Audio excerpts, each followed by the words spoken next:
ఇండియాలో ఎలక్షన్లను ప్రభావితం చేయడానికి అమెరికా దాదాపుగా 180 కోట్ల రూపాయలు కేటాయించింది అని తాజాగా వెలుగులోకి వచ్చింది. దీని వెనక కథ ఏంటి?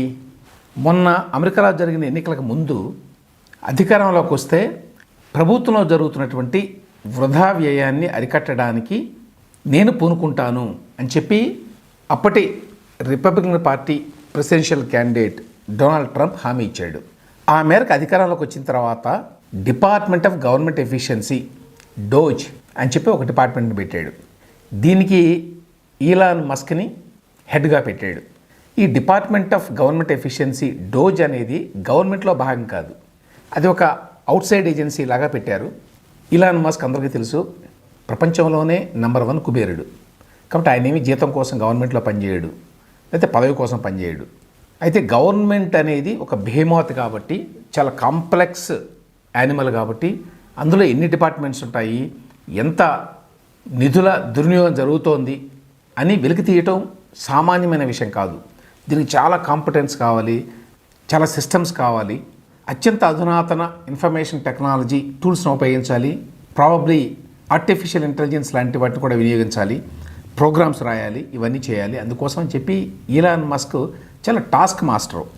ఎంత పెద్ద కాంప్లెక్స్ టాస్క్నైనా తీసుకొని దాన్ని విజయవంతంగా నిర్వహించగలడు. సో అతని సాయంతో చేయాలని చెప్పి డొనాల్డ్ ట్రంప్ తలపెట్టాడు. ఆ మేరకి ఈలాన్ మస్క్ని డోజ్ హెడ్గా నియమించాడు.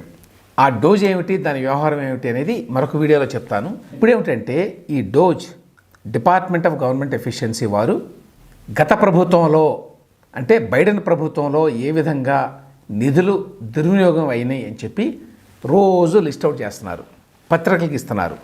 అందులో డిపార్ట్మెంట్ ఆఫ్ గవర్నమెంట్ ఎఫిషియన్సీ వారు ఎక్స్లో పోస్ట్ చేశారు తాజాగా. ఈ పోస్ట్ చేసిన దాంట్లో ఎక్కడెక్కడ దుర్వినియోగం చేశారు, ఏ విధంగా దుర్వినియోగం చేశారని చెప్పి రాశారు. ఇందులో ప్రధానమైన అంశం ఏంటంటే, అమెరికన్ గవర్నమెంట్ ప్రపంచంలో ఉన్న అన్ని దేశాలను కూడా ప్రభావితం చేయడానికి డబ్బులు ఖర్చు పెడుతుంది. దీనికి వాళ్ళు పెట్టే పేరు సాయం, ఎయిడ్ అన్నమాట. యుఎస్ఏఐడి అని కూడా ఉన్నది, యుఎస్ ఎయిడ్ అని కూడా అంటారు. అంటే యుఎస్ఏ ఫర్ ఇంటర్నేషనల్ డెవలప్మెంట్ అని దాని ఫుల్ ఫామ్. ఇప్పుడు దాన్ని అసలు కంప్లీట్గా మూసేయాలని ప్రయత్నిస్తారనుకోండి. దాని ద్వారా ప్రపంచంలో అనేక దేశాల్లో రకరకాల ఎన్జిఓల ద్వారా డబ్బులు పంప్ చేస్తున్నారు. ఎందుకు పంప్ చేస్తున్నారు అంటే, అక్కడ గవర్నమెంట్స్ అమెరికాకి అనుకూలంగా ఉండాలి, లేకపోతే అప్పుడు అధికారంలో ఉన్నటువంటి అమెరికన్ ప్రభుత్వం నమ్మేటువంటి విలువలను నమ్మాలి. ఉదాహరణకి బైడెన్ ప్రభుత్వాన్ని నడిపింది democratic party. Democratic party, Biden ప్రభుత్వం వాళ్ళ కొన్ని విలువలు ఉన్నాయి, ఒక సెట్ ఆఫ్ వాల్యూస్. వాటిని రకరకాల దేశాల్లో ఎంకరేజ్ చేయడానికి, లేక అక్కడ తాము నమ్మేటువంటి విలువల్ని ఫాలో అయ్యేటువంటి ప్రభుత్వాలను ఏర్పరచడానికి, అటువంటి విలువల్ని ఇప్పుడున్న ప్రభుత్వం కనుక ఆమోదించకపోతే ఆ ప్రభుత్వాన్ని దింపేసి కొత్త ప్రభుత్వాన్ని అక్కడ ఏర్పాటు చేయడానికి సాయం పేరుతో పెద్ద ఎత్తున యుఎస్ఏఐడి ద్వారా నిధుల్ని పంపు చేశారు చాలా దేశాల్లో అని చెప్పి డోజ్ ఇప్పుడు వెలికి తీసింది. ఈ విధంగా చేసింది గత ప్రభుత్వం అని ఇప్పుడు చాలా కాలంగా జరుగుతుంది కదా, అన్ని దేశాల్లోనూ, మన దేశంలో చాలా రాష్ట్రాల్లోనూ. ఫర్ ఎగ్జాంపుల్, జగన్మోహన్ రెడ్డి ప్రభుత్వం ఎంత పెద్ద ఎత్తున అప్పులు చేసింది, రకరకాలుగా దుర్వినియోగం చేసింది అని చెప్పి చంద్రబాబు నాయుడు ప్రభుత్వం వెలుగు తీస్తూ ఉంటుంది. ఈ డోజ్ ద్వారా గత ప్రభుత్వం ఏ విధంగా వృధా ఖర్చులు చేసింది అని అమెరికన్ పబ్లిక్ చెప్పడం కోసం అని చెప్పి ఈ విషయాలన్నీ తెలియజేస్తున్నారు. అందులో తాజాగా డోజ్ వాళ్ళు ఇచ్చినటువంటి ఈ స్టేట్మెంట్ ప్రకారం, ఇంత డబ్బుని వీళ్ళు పంపిస్తున్నారు, వీటన్నిటిని మేము క్యాన్సిల్ చేస్తామని చెప్పారు. ఇందులో స్పెసిఫిక్గా ఇండియాకి సంబంధించి ఏమైనా ఉన్నదంటే, మొత్తం 486 మిలియన్స్ అంటే $1 మిలియన్ ఇచ్చారట. ఎవరికి? Consortium for elections and political process strengthening. ఎన్నికలు అలాగే రాజకీయ ప్రక్రియ అంటే డెమోక్రటిక్ ప్రాసెస్ కావచ్చు, ఎన్నికలు నిర్వహించే విధానం కావచ్చు, వీటిని బలోపేతం చేయడానికి వివిధ దేశాల్లో ఈ డబ్బును వాడండి అని చెప్పి $486 మిలియన్ కేటాయించారట. అందులో మనకి ఆసక్తికరమైన విషయం ఏంటంటే, $21 మిలియన్ ఇండియాకి ఇచ్చారు. దేనికి ఇచ్చారు ఇండియాకి? ఇండియాకి ఇవ్వడం అంటే గవర్నమెంట్కి కాదు.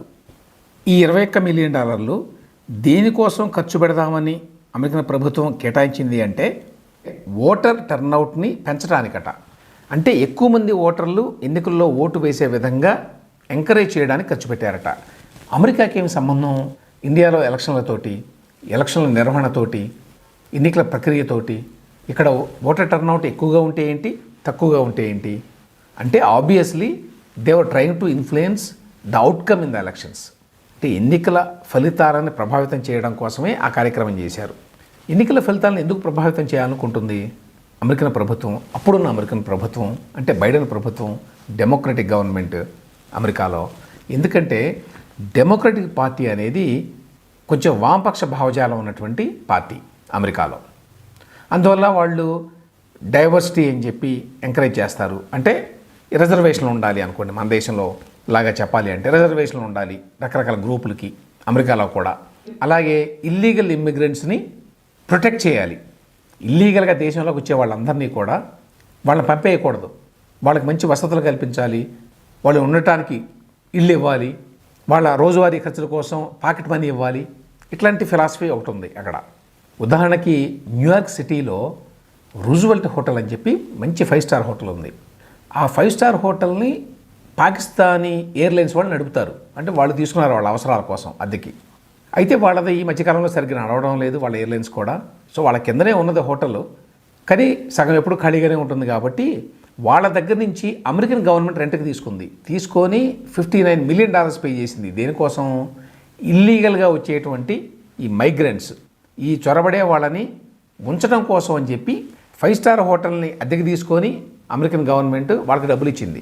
అందులో అందరూ అక్రమ వలసదారులే. ఆ రకంగా డెమోక్రటిక్ పార్టీకి కొన్ని సెట్ ఆఫ్ వాల్యూస్, కొన్ని సెట్ ఆఫ్ పాలసీస్ ఉన్నాయి. ఆ పాలసీస్కి అనుకూలంగా ప్రపంచం అంతా ఉండాలి. ఇండియాలో ఫర్ ఎగ్జాంపుల్ బీజేపీ గవర్నమెంట్ ఉంది. BJP government conservative government. అంటే అమెరికాలో రిపబ్లికన్ పార్టీ ఫిలాసఫీకి దగ్గరగా ఉంటుంది బీజేపీ ఫిలాసఫీ ఇండియాలో. అంటే అక్కడ వాళ్ళు నేషనలిస్టులు, ఇక్కడ వీళ్ళు కూడా నేషనలిస్టులు, జాతీయవాదులు అన్నమాట. అక్కడ అమెరికా ఫస్ట్ అంటాడు కదా ట్రంప్, అట్లాగే ఇక్కడ కూడా నరేంద్ర మోదీ పాలసీ కూడా ఇండియా ఫస్ట్ అన్నట్టు. అందువల్ల ఇక్కడ గవర్నమెంట్ అంటే అంత రుచించలేదు అప్పుడు బైడెన్ ప్రభుత్వానికి. అందువల్ల బీజేపీ ప్రభుత్వాన్ని తప్పించాలి ఇక్కడ. కానీ నేరుగా ఆ పని చేయలేరు, ఎందుకంటే ఇక్కడ ఎలక్షన్లు అవి జరుగుతుంటాయి. ఇక్కడ ఏదో ఒక నియంత ఉన్నాడు, అందువల్ల ఆ నియంత్రణ తొలగించడానికి దేశంలో ఒక రెసిస్టెన్స్ని బిల్డ్ చేయాలి, అందుకోసం మనం డబ్బు కూడా పంప్ చేయాలి అని చేస్తారు చాలా దేశాల్లో. కానీ ఇండియాలో ఆ పరిస్థితి లేదు. కాబట్టి ఇండియాలో ఎన్నికలు ప్రభావితం చేయాలి. ఎన్నికలను ఎలా ప్రభావితం చేయాలి అంటే దానికి రకరకాల మార్గాలు ఉన్నాయి. ఎన్జిఓల ద్వారా ప్రభుత్వ వ్యతిరేక సెంటిమెంట్ని పెంచవచ్చు, ప్రభుత్వ విధానాలని ప్రశ్నిస్తూ ఉద్యమాలను నిర్మించవచ్చు. ఈ విధంగా ఫర్ ఎగ్జాంపుల్ బంగ్లాదేశ్లో చేశారు అని చెప్పి అమెరికన్ ఫారిన్ అఫీషియలే తాజాగా చెప్పాడు. అందరికీ తెలిసి ఈ మధ్య బంగ్లాదేశ్లో ఒక తిరుగుబాటు జరిగి డెమోక్రటికల్లీ ఎలక్టెడ్ ప్రైమ్ మినిస్టర్ అయినటువంటి షేక్ హసీనాని పదవి నుంచి దించారు. ఆవిడ పారిపోయింది, అక్కడి నుంచి పారిపోయి ఇప్పుడు ప్రస్తుతం ఢిల్లీలో ఉంటుంది. ఈ దించడం వెనక అమెరికా ఉంది అని ఇప్పుడు అమెరికన్ గవర్నమెంట్ అఫీషియలే చెప్పాడు. ఉదాహరణకి బంగ్లాదేశ్లో 170 మంది ప్రో డెమోక్రసీ యాక్టివిస్టులను రిక్రూట్ చేసుకున్నారట. 304 మంది కీ ఇన్ఫర్మేషన్స్ని పెట్టుకున్నారట. ఎథ్నిక్ కల్చరల్ ఫాల్ట్ లైన్స్ అంటారు, అంటే కులాలు, మతాలు, వర్గాల మధ్య ఏదో గొడవలు ఉంటాయి కదా, వాటిని పెంచి పెద్దది చేయటం. అలాగే minority groups, LGBT communities, student protesters ఇట్లాంటి వాళ్ళని ఎంకరేజ్ చేయటం వెనకుండి ఎన్జిఓల ద్వారా. ఆ విధంగానే చేశారు. బంగ్లాదేశ్లో జరిగింది విద్యార్థుల తిరుగుబాటు అని చెప్పి మనం పేపర్లో చదువుతాం. విద్యార్థులు తిరుగుబాటు చేశారు, ప్రభుత్వాన్ని కూల్చేశారు, షేక్ హసీనా పారిపోయింది, కొత్త ప్రభుత్వం వచ్చింది.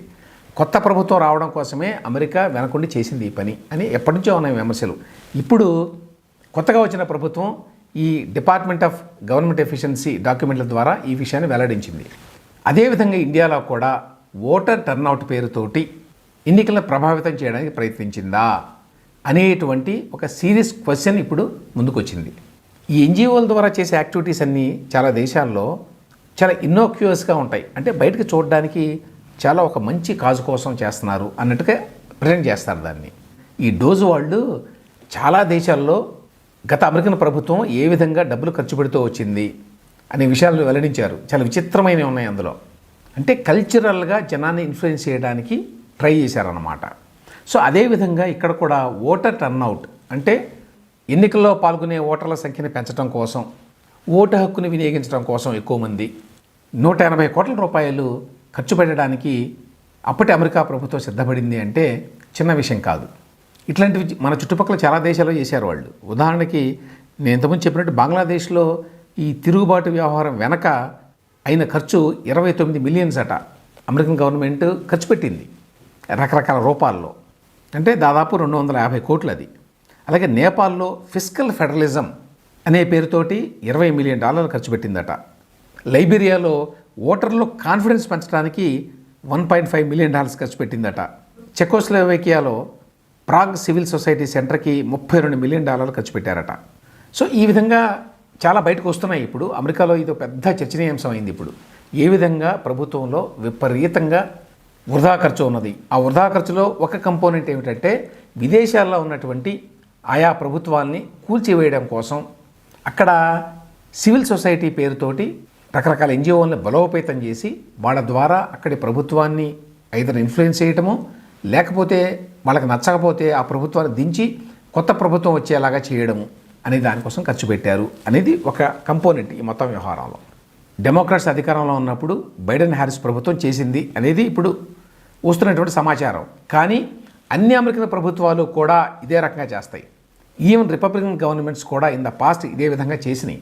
కాకపోతే ఇప్పుడు కొత్తగా వచ్చినటువంటి రిపబ్లికన్ ప్రభుత్వం, డొనాల్డ్ ట్రంప్ ప్రభుత్వం యొక్క ప్రయారిటీస్ వేరు కాబట్టి వాళ్ళు ఇటువంటి వాటికి రకరకాల దేశాల్లో ఖర్చు పెట్టడం అనవసరం, వేరే దేశాల గురించి మనం ఆలోచించడం అనవసరం అనేటువంటి ఒక దృక్పథంలోకి వచ్చారు. కాబట్టి ఇవన్నీ వెలికి తీస్తున్నారు, వీటి గురించి మాట్లాడుతున్నారు. ఇక్కడ మాట్లాడుకోవాల్సిన 2 ముఖ్యమైన విషయాలు ఏంటంటే, ఒకటి దాదాపు 180 కోట్ల రూపాయలు అప్పటి అమెరికన్ ప్రభుత్వం భారతదేశంలో ఎన్నికల్లో ఎక్కువ మంది ఓటర్లని ఓటు వేసే విధంగా ఎంకరేజ్ చేయడం కోసం ఎందుకు ఖర్చు పెట్టింది. ఎందుకంటే అమెరికాలో కంటే ఎక్కువ మంది ఓటర్లు భారతదేశంలో ఓటింగ్లో పాల్గొంటున్నారు. ఎంతో అభివృద్ధి చెందిన ఓల్డెస్ట్ డెమోక్రసీ అని చెప్పుకునేటువంటి అమెరికాలో ఓటింగ్ శాతం ప్రతిసారి కూడా అరౌండ్ 60% ఉంది. వేరేజ్ ఇండియాలో మనకి 60 to 70%, కొన్ని రాష్ట్రాల్లో అయితే 80% వరకు ఉన్న విషయం తెలుసు. కాబట్టి ఆ రకంగా ప్రత్యేకంగా ఇండియాలో ఏదో చాలా తక్కువ ఓటర్ టర్నౌట్ ఉంది, అందువల్ల ఇక్కడ ప్రజాస్వామ్యాన్ని బలోపేతం చేయడానికి మనం ఏదో హెల్ప్ చేయాలి అనేటువంటి ఆలోచన అమెరికాకు ఉంది అని చెప్పి అనుకోలేం. కాబట్టి దీని వెనక వేరే ఆలోచన ఏదో ఉంది వాళ్ళకి. అదేమిటంటే భారతదేశంలో ఉన్న ప్రభుత్వాన్ని ఐదర్ ఇన్ఫ్లుయెన్స్ చేయడానికి ఆర్ మార్చడానికి వాళ్ళు చేసిన ప్రయత్నం ఇది. నేను ఇంతకుముందు చెప్పినట్టు బైడెన్ ఆధ్వర్యంలోని డెమోక్రటిక్ పార్టీ ప్రభుత్వానికి ఇండియాలో ఉన్నటువంటి బీజేపీ ప్రభుత్వం అంటే అయిష్టం కాబట్టి ఇక్కడ వేరే వాళ్ళని అధికారంలోకి తీసుకురావాలి అనేటువంటి ఆలోచనతోనే ఈ పని చేశారు అనేటువంటి అనుమానాలు కలుగుతాయి ఎవరికైనా. ఇప్పుడు ఇలాన్ మస్క్ ఆధ్వర్యంలోని డోజ్ ఈ $21 మిలియన్ కేటాయింపుని ఇండియాకి రద్దు చేసింది. అది వేరే విషయం. మొత్తంగా ఏమిటంటే అనేక ఇష్యూస్లో, అది సివిక్ ఇష్యూస్ కావచ్చు, పొలిటికల్ ఇష్యూస్ కావచ్చు, చాలా కాలం పాటు ఉత్తరాదిలో జరిగిన రైతుల ఆందోళన వంటివి కావచ్చు, వీటి వెనక అంతర్జాతీయ స్థాయిలో కొన్ని శక్తులు అండగా ఉండి నడిపిస్తున్నాయి భారతదేశంలో ప్రభుత్వాన్ని డీస్టేబిలైజ్ చేయడానికి అనేటువంటి ఆరోపణలు ఉన్నాయి. ఎస్పెషల్లీ బీజేపీ ఆరోపణ చేస్తుంది. ఈ ఆరోపణలకు ఎంతో కొంత బలం చేకూరుస్తూ ఇప్పుడు అమెరికాలోని డిపార్ట్మెంట్ ఆఫ్ గవర్నమెంట్ ఎఫిషియన్సీ ఈ సమాచారాన్ని వెల్లడించింది. దీని వెనక లోతుపాతులను తెలుసుకోవాల్సిన బాధ్యత ఇప్పుడు అధికారంలో ఉన్న బీజేపీ ప్రభుత్వానిదే.